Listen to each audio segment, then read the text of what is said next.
আমরা জানি এই ভারতবর্ষ 200 বছর আমাদের থেকে ইংরেজরা কেড়ে নিয়েছে।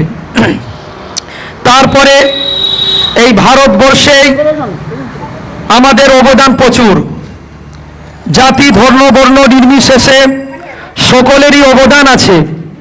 কিন্তু সব থেকে বেশি ভারতবর্ষে স্বাধীনতা দিবসের রক্ত কোরবান করেছে, শহীদ হয়েছে মুসলমানেরা।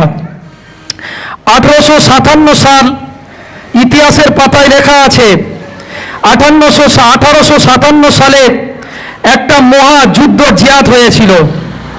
1857 সাল থেকে নয়, বরং তার অনেক আগে থেকে 1799 সাল থেকে 1799 টিপু সুলতান তিনি এই দেশের সংবিধানের স্বাধীনতা সংগ্রামে তিনি জড়িয়ে পড়েন।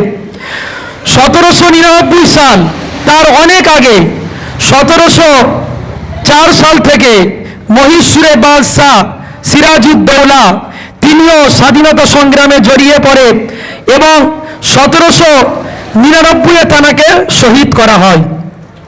আমাদের ইতিহাস অনেক লম্বা চওড়া, কিন্তু মুসলমানদের অবদান এতটা কম নয়। ইতিহাসের পাতায় সেই মুসলমানদেরকে খুঁজে পাওয়া যায় না। বিশেষ করে ইন্ডিয়ান গেটে 90,000 এমন করে দেশ শহীদানদের নাম আছে, তাদের মধ্যে 61,000 শহীদানদের নাম হলো মুসলমান। তারা সব দেশের জন্য নিজের জানকে কোরবান করে দিয়েছে। শুধু তাই নয়, যখন এই ভারতবর্ষ ইংরেজরা 51,000 মুসলমানকে তারা কতল করে দিয়েছে। 1857 সালে যে যুদ্ধটা হয়, 14,000 আলেম ওলামাকে তারা ফাঁসির দড়িতে তারা ঝুলিয়ে দিয়েছে।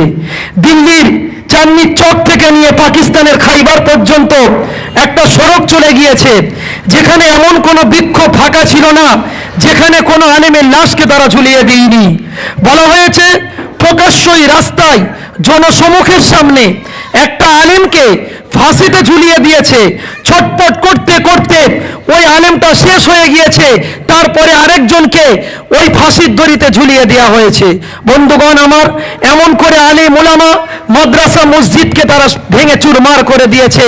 তারপরে দারুল উলুম দেওয়ান প্রতিষ্ঠিত হলো। কাসেম নানতুবি রহমাতুল্লাহ আলাইহি দারুল উলুম দেওয়ান প্রতিষ্ঠিত করলেন।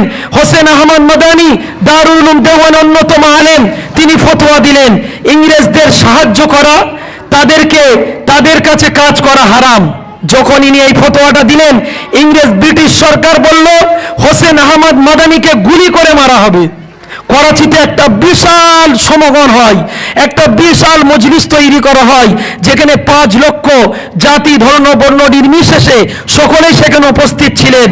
তারা ভাবলো যে হোসেন আহমদ মাদানী এই মজলিসে আর আসবে না, কিন্তু দুঃখের বিষয়, বড় আশ্চর্যের খুশির বিষয়, হোসেন আহমদ মাদানী কাফনের কাপড় হাতে করে নিয়ে তিনি ওই 5 লক্ষ সমাবেশে তিনি উপস্থিত হলেন এবং তিনি বললেন, এই ব্রিটিশ সরকার, আমি হোসেন আহমদ মাদানী এই সভাপতিত্ব করব, তোমার যদি সাহস থাকে তুমি আমাকে একটা গুলি করো।